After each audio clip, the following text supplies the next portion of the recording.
this in context a little bit, when we went up to Christmount, so it was an Elders and Deacons retreat. But this year it was specifically about being in tune with the earth and plants and animals and being stewards of this creation. Yeah. Right? And so this woman, Dr. Leah Shade, this is her book. So she's a PhD. She teaches at, is it Lexington, right? Yes. Lexington Theological Seminary. I'm going to pass this book around. And it's pretty deep. Like, you almost have to be a theological or a theology student yourself to kind of understand some of the exegesis that she goes into, exegesis she goes into. So it's pretty dense material. But then she presented with us on the first night that we were there, this presentation about being in tune with the earth, being in tune with your surroundings. And, you know, we see all the time in the news, you know, the problems about global warming and toxic waste and all the things that pollute this world and are changing this world. And she kind of summarizes it in this sermon, I guess you would call it. And so we're gonna show that to you right now.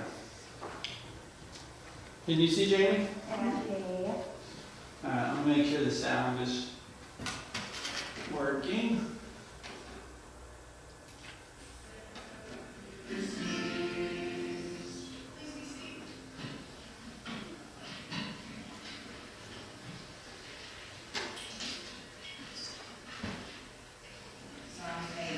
O Lord, our God, the greatest is seen in all the world.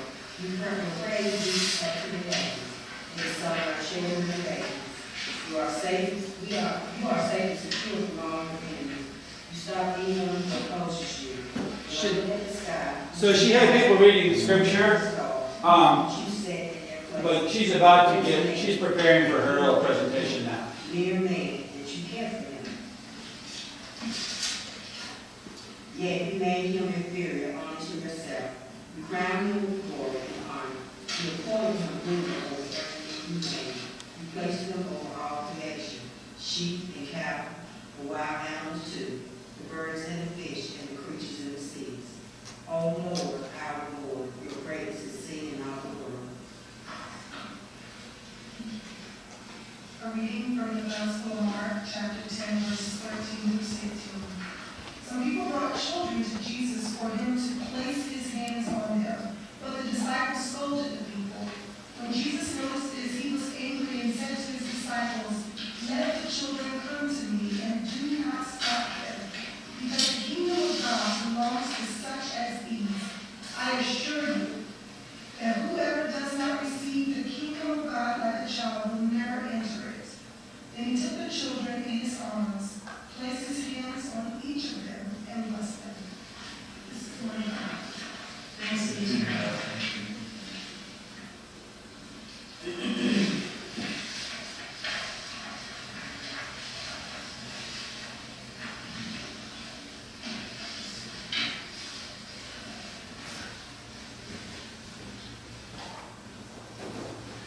Oh Lord, how majestic is your name in all the earth.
In the distance, our cousins, the supernova, the comets, the black holes.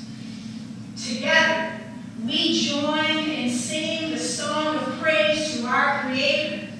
Oh Lord, how majestic is your name in all the cosmos. I wanted to know, what's next? And then I was covered with something cool and blue, sheer as a curtain. Sky, air, Holy One, you were breathing on me, inhaling and exhaling your Ruach, your Holy Spirit, covering me. And then, what is this? I'm wet. Rain. Rain cascaded down my mountains, through streams, into rivers, pooling in ponds and lakes and oceans. And then you let me rest. And I waited in silence. Only the sound of your breath. Inhale and exhale. Inhale, exhale. And the sound of the water. I wanted to know, what's next?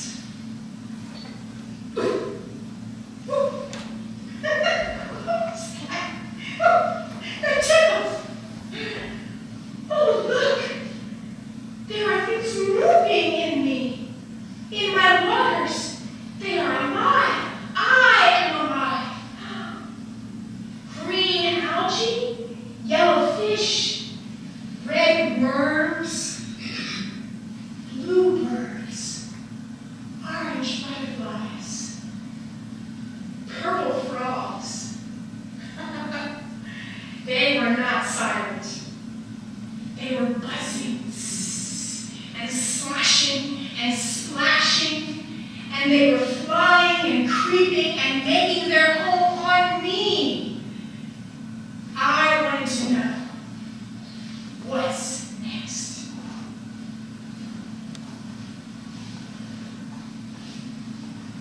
Oof, oof. Head, paws, claws, hooves, move. They raced on me. They climbed the trees. They swam. They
Yes, let him sleep.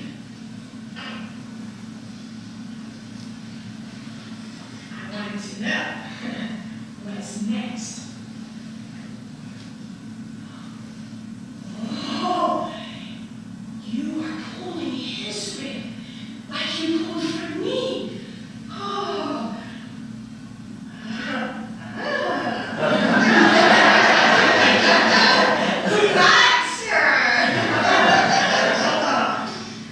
May he care for her as I cared for him. May they care for me as I care for them. What are human beings that you are mindful of them? Mortals, that you would be caring for them. Yet you have made them a little lower than yourself and crowned them with glory and honor, and you have given them dominion over the works of your hands. You have given them care for all of me. Oh! Oh! What are they doing? Ah! They are cutting me. They're drilling me. Oh, oh, oh! My mountain! It is gone! Oh. What are they doing? They're pulling from me. They are burning me. Oh, they are burning my essence. What are they doing to your air? They are choking me.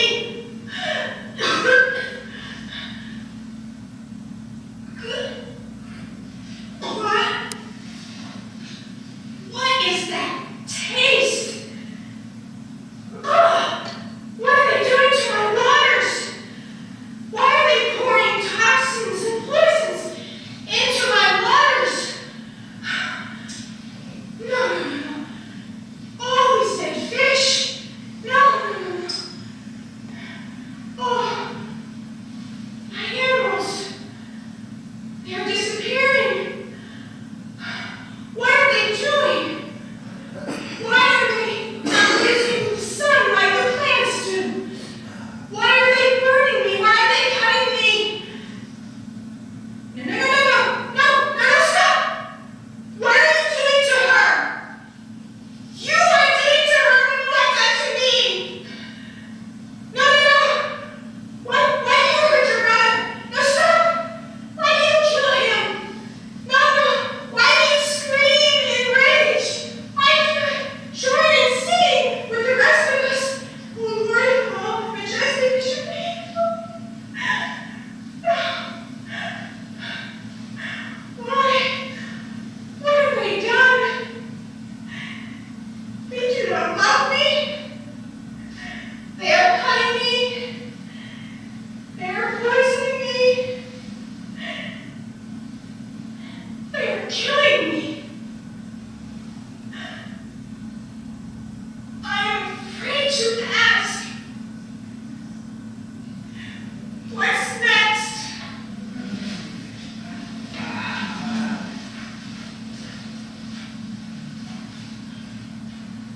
And Jesus said, "Let the little children come to me. Do not stop them. For it is to such as these that the kingdom of God belongs. Truly I tell you, whoever does not receive the kingdom of God as a little child will never enter it."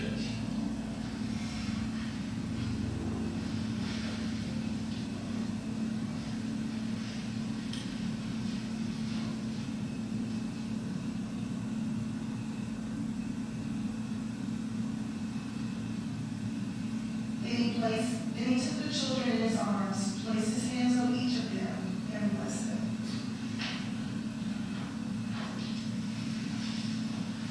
Amen. Amen.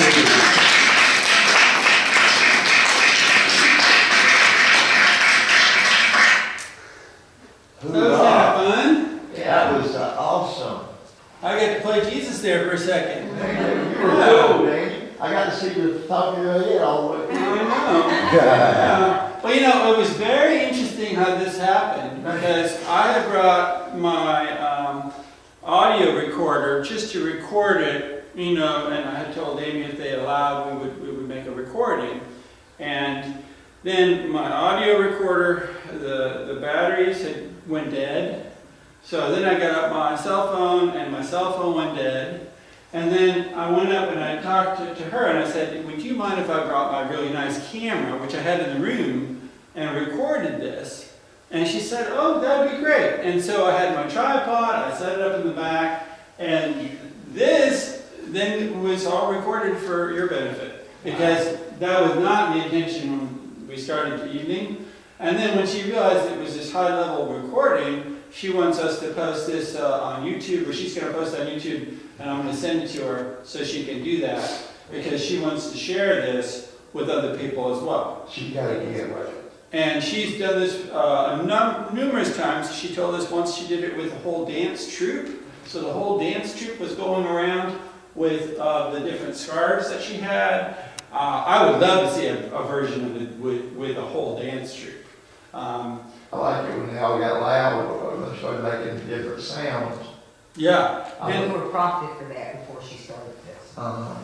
And so what do you think about it? This is kind of an interactive session today. What do you think of her kind of performance? I know awesome.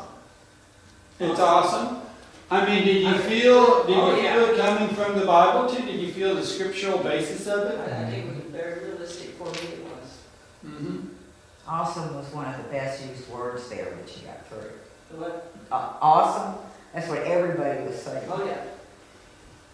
Yeah, and I can tell you, I went into this, I am not one of these that really is good at recycling and that kind of stuff. Shame on you. And when we saw what it was going to be about, everybody was kind of like, well, how do you move this into, you know, deacons and elders maybe? And then when she did that, I had a whole different viewpoint on everything. It was so emotional what she did.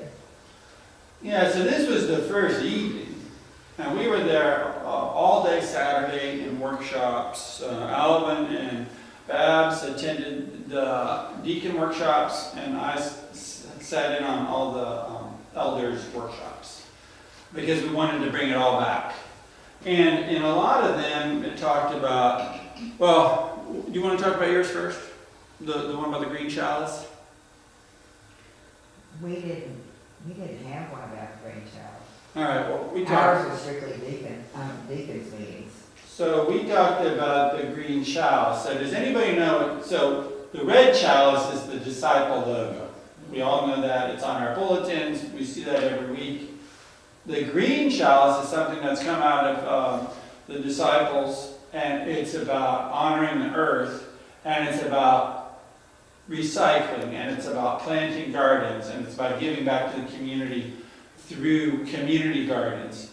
And it's a really neat thing. And so we talked about stuff like this. So this is a box of, it's a family pack of paper plates inside of here, 9-inch paper plates, and it for your church.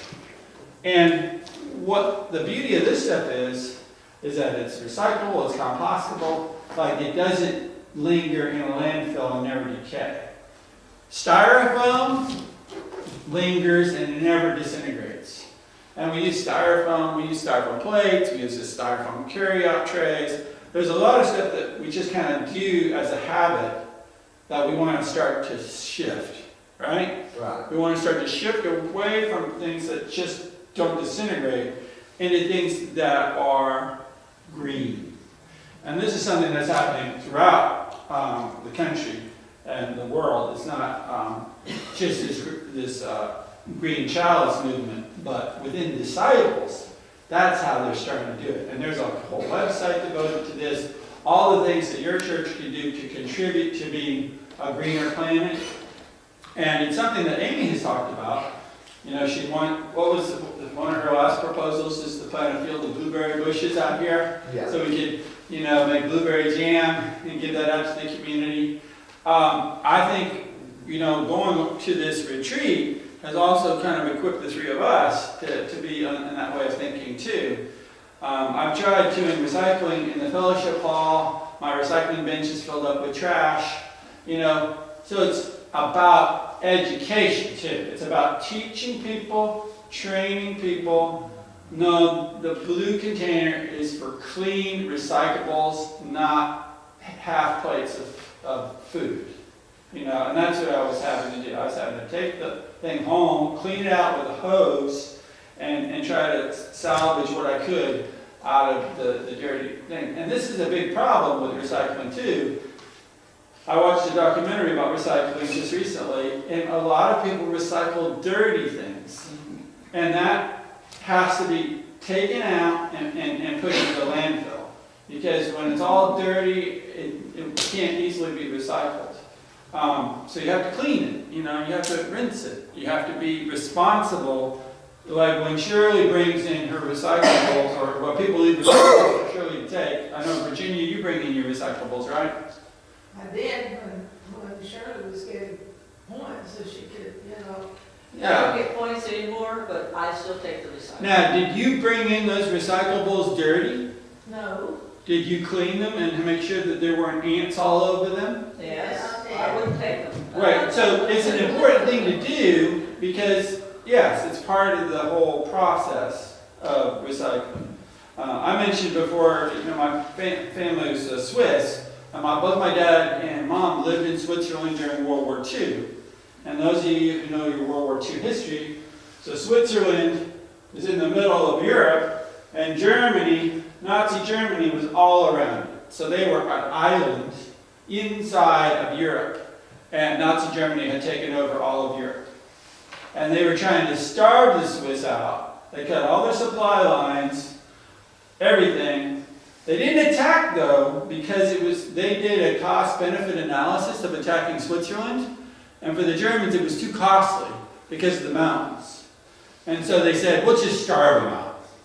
And so the Swiss started recycling everything, from toothpaste tubes that were made out of zinc to, you know, everything that they had in the whole country just got recycled. And so I grew up in a family that recycled back in the 60s, before it was a kind of a normal thing to do. And I've always kind of had bins at my house. Lisa can attest. She's sitting right behind Lucy. She can attest to all the recycling that we've done over all the years. How can we get that to the church? How can we bring that into the church? You know?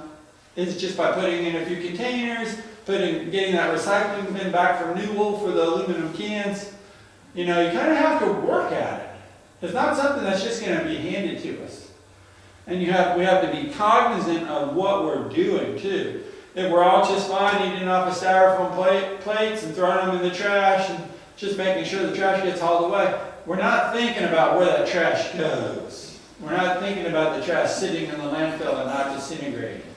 You know, it just sits there for centuries. You know, so and then toxic waste. And how do we avoid, you know, using toxic chemicals on our property here? How do we do things responsibly? So it's like steps that we could take, but it's definitely something that this church in particular, we have, how many acres do we have here? 7 or 8 acres of land. So last week, we were here getting the church ready for Easter and mowing the lawns and making sure everything was nice. And I took one of the mowers and I went down to the creek over here. Who's walked down to Morning Creek? Who's walked down to Morning Creek? Lisa has. Lisa and the dog. But so Morning Creek's beautiful down there. There's a beaver dam down there. It's just down the hill from us. And I know you can't walk through big heavy weeds and snakes and everything else. So I made a path now to walk down there. And it's about 1/4 of a mile to walk to the bottom of the hill over here. But I made a path so there's no weeds, big thick weeds on the path. You can easily walk down this path. And you can go down and experience our little beautiful creek right here at the church. And that's something I'm going to keep mowed for the whole season. So the weeds are going to be this high around it, but that path is going to be there. Because I think that's something I want to teach the kids. Edward, I know Edward's kind of terrified of being outside because his allergies. He has allergies to, I think, wasps and bees and anything that can sting him. So he doesn't like being outside very much. But if you could do it in a controlled way, you could minimize, problems like that. And I think the other kids would benefit too from going down to the creek and seeing nature. You can even go down there and go fishing. That creek goes all the way through Fayette County. It's Morning Creek. You drive over it when you go on 314 to the pavilion. There's a big bridge down there, and a lot of times you'll see pickup trucks on the side because they're over there fishing. At the end of our street is a big estuary where they had to dig it out. When they widened 314, they had to dig out at the end of our street and put it in wetlands, because that's a state law. If you take away wetlands, you have to replace it. So the question for us is, how do we be responsible? How can we start actually working on some of this stuff and not just leave it for somebody else to do? Right? That's the thing. And it would take us taking some time to make a plan on how to do it. Do we want to plant the blueberry bushes? Do we want to have a community garden? And I know, I've talked about it for years. We even kind of built the border over here, but we never filled it in with dirt to do the garden. Because guess what? If you put in a garden, it takes daily activity to keep that garden going. You can put in the nicest garden, but if you don't weed it every week, if you don't water it every week, what's going to happen? Yeah. Weeds. The weeds will take it over. It's going to dry up. It will dry up. It won't function. And Babs read that scripture at the beginning, and God is asking us to tend the garden. In that scripture from Genesis, it says, tending the garden. Yeah. And if you don't tend the garden, it's going to just sprout up with weeds, and it's not going to function properly. So we just have to be willing to tend the garden, and whatever that entails. So I would love to see something like this happen. What about you guys? Yes. So it goes back to the C word that Shirley always brings up. C word is commitment. Yeah. What is that commitment to take steps to make this happen? Do we volunteer? Purpose-driven life. What are you going to say, Alvin? We got to get the ground ready for the garden. Yeah. That ground can be broke up, cultivated, rolled up, and then put some seeds in first. Yeah. It's that simple. And in steps, you also have to, if you want the community to come in. One of the coolest things I saw in Switzerland when we traveled over there is the community gardens that they have. So most people over there can't afford to live in a house. It's too expensive to live in houses. So most people live in apartments or condominiums in the cities. But then there are these big areas where it's like all these little garden sheds with a little plot of land. And Peachtree City has one. What's that one called in Peachtree City by the lake, by the dam down there? I don't know the name, but I think it's just Peachtree City Community Garden. Yeah, so Peachtree City has a beautiful community garden where you each get a little plot. It's probably as long as this pew. I think it's 10 by 10. Maybe, yeah, it's like a little plot, and it's surrounded by boards, and so you have the dirt in there. And each person, or each family, whoever has that plot, takes care of the plot. And that's something you can do here too, where you could open up some land and have each person take care of their plots. But there's expenses involved, right? You have to be able to water the plot. You have to have a deer fence so the deer don't just come in and eat all the plants. We have that problem at our house on Wilkins Road. The deer live in our yard. So if you don't have the fence, all your vegetables are going to be just nibbled away. The deer are God's creatures too. Right. So the deer fence keeps them out of our vegetables, but they have a whole forest to eat. Right. So we don't mind the deer. We actually love the deer. You have problems with other insects too, of insects that like to eat your plant. Right. I've had that. Yeah. You know, you have to have diligence. So if you see a plant being attacked, you help that plant and you get rid of those pests. Okay. I was involved in a gardening program at the Church of the Holy Comforter, Episcopal, and it was truly organic. The beds were not used with pressure treated lumber. For bugs, some days we would go and we just squish them. We'd line up and squish the bugs. We got the, Jimmy. You look at that. Well, Yeah. You know. Oh, Yeah. So you know, there's some kind of soaps, natural soaps that you could spray on them. Yeah, The they bugs, the bugs don't like it. They can die from the soap, but it doesn't hurt the plant and it is non-toxic. got stuff for ants too. Yeah, the amdro we use in here doesn't affect the well water, you know, because it's particles. Some ant baits are very bad for your wells because it can go into the ground and pollute your well. So there's a lot to it, right? But if we're going to do it, we need to start somewhere. You know, 2 years ago when we went to this elders and deacon retreat, there was a guy who was talking about his community garden at his church in Texas. And he was in the outskirts of Austin, and they had a community garden, and they started with 2 tomato plants in the front of the church. And now it is a community garden for this section of Austin, and they have people from other parts of the world coming to see how they built this community garden.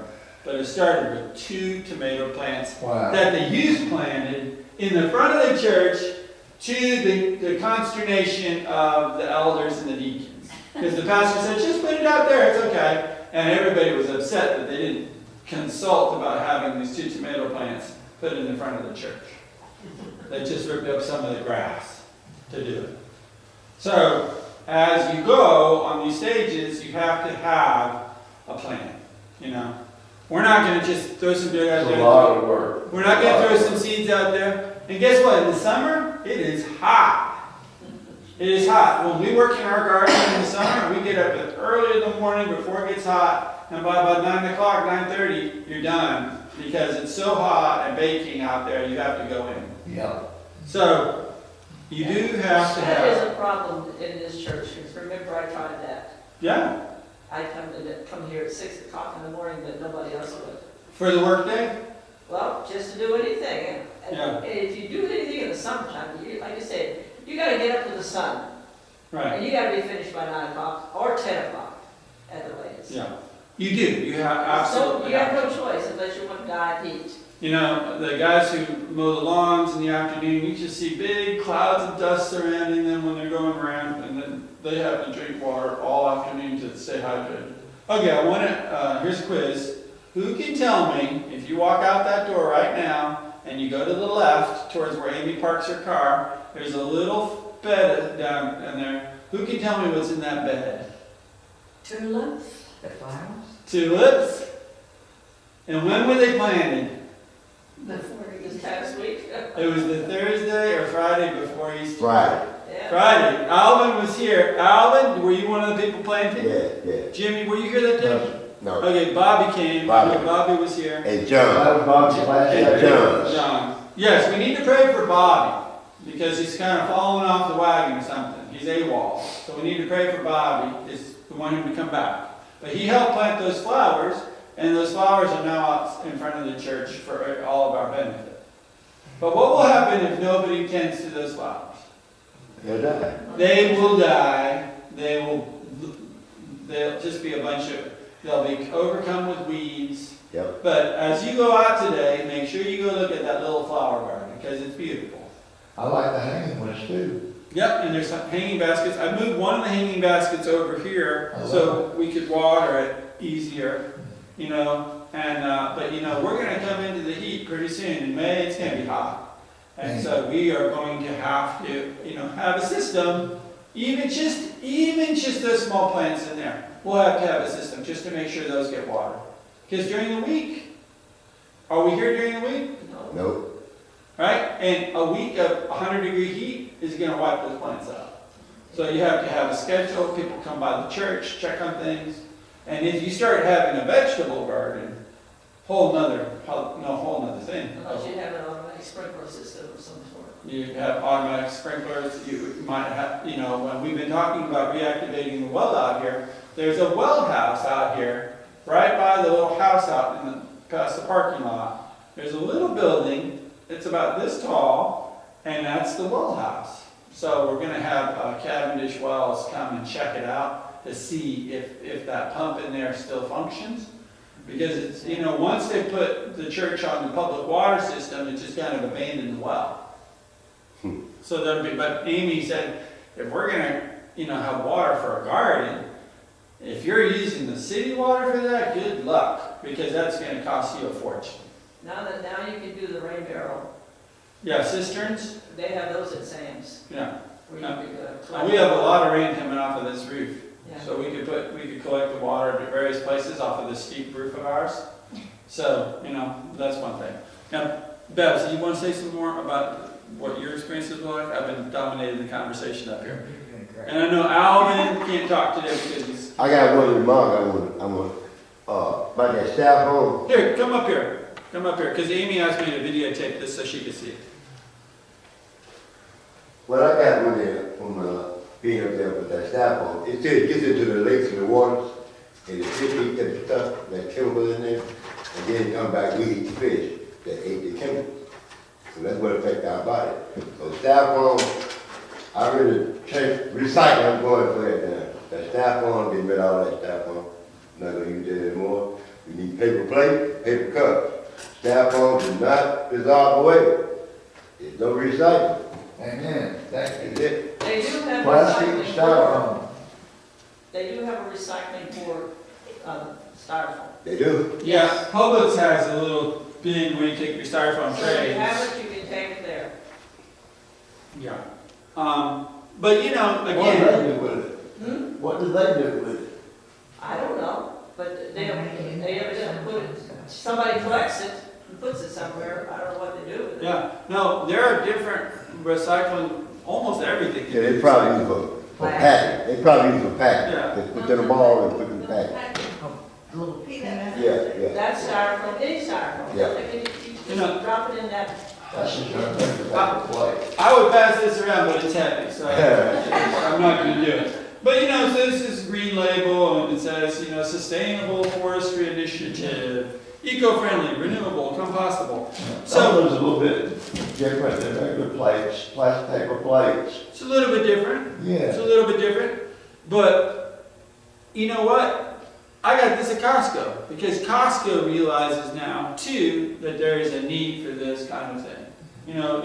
5 years ago, you wouldn't be able to find this. Or maybe you could have found it, but it would have been very expensive. And guess what? Most people will always go for the cheapest thing, right? Because they're trying to save money. And so if the styrofoam plates is $1 less than the paper plates, It is. they're going to go for the styrofoam. But you have to make a conscious decision that you're trying to help the environment and you're going to do this versus the cheapest things. And as people migrate to this, like at our house, we use cloth napkins that we can wash. So we're not always using paper utensils or paper towels or paper napkins. We use cloth napkins and we just wash them. We use them for years, same napkin, but we wash them so they're nice and clean. We use regular plates. Like we actually have plates in the kitchen that you can actually wash and rinse and all those kinds of things. So it's a balance. Like, does somebody want to spend an hour doing dishes after the fellowship dinner? Probably not. That's why we reverted to like using styrofoam and everything's fast. But if it's compostable, if it will actually disintegrate in the landfill and not just sit there, then that's a benefit. But some of the other things that happened while we were up there, we noticed that Christmount itself has put in garden beds right around the dining hall. So there's a number of different beds right there that the youth are maintaining at Christmount. And I think they're going to use the fresh herbs and vegetables for the dining hall. And so as you start planting and doing organic gardening, then you get the benefit of that too, because guess what? Those are really healthy for you. Especially if you plant, you're not using any kind of herbicides to kill all the bugs and weeds, that you're actually going in there and pulling the weeds. And like Jimmy said, squashing the bugs in your finger. No, I didn't do that, and the other people got down there and did that. Yeah, another thing that people do is they put beer in containers, and the bugs go into the beer and die. They drown. It's good for slugs. Yeah, slugs go in there, and they, instead of killing your plants and eating your plants, they drink That's the beer and alcohol die. abuse. Well, they're off to, at least they're away from your plants. But, I think we've gone long for this part, but, Yep. any questions that you have, come and see me, Babs, Amy, and Alvin, because we're excited about actually trying to do something. And, we're just about to get into the big growing season starting in May. Maybe we'll just plant sunflowers. We could plant some low maintenance things until we figure out how we can do it with more of a high maintenance thing. Maybe we'll plant the first blueberry bush. We don't have to plant a whole field. We can start with 2, right? Lisa and I planted blueberry bushes, 92, 93? They're much taller than me, and they produce so many blueberries. Angel comes over every spring to get our blueberries, because he loves blueberries. Do you put nets over your bushes? We have to keep the birds off of them, but the nets have all disintegrated, so now we would have to put up new nets. Yeah, I've done that. Over time, they disintegrate. But right now, there's no nets. But here, probably we would. There's a lot of deer in this yard. I come here in the morning with the dog, at night sometimes, and I see the deer galloping around in the front and the back. So we would definitely, absolutely have to have some kind of deer fence. They don't seem to bother the blueberries, the deer. It's more birds that go after the blueberries. But you could put up little wind chimes and things, and that scares them. Gotta have some human decoys out there. That's right. Who wants to volunteer to be a scarecrow? Oh, Jimmy, okay, you'll be out there. Just like Wizard of Oz. So, but thank you for listening, and this is exciting. All right. Well, we're out of time, man. We're out of time. We're out of time. We're gonna do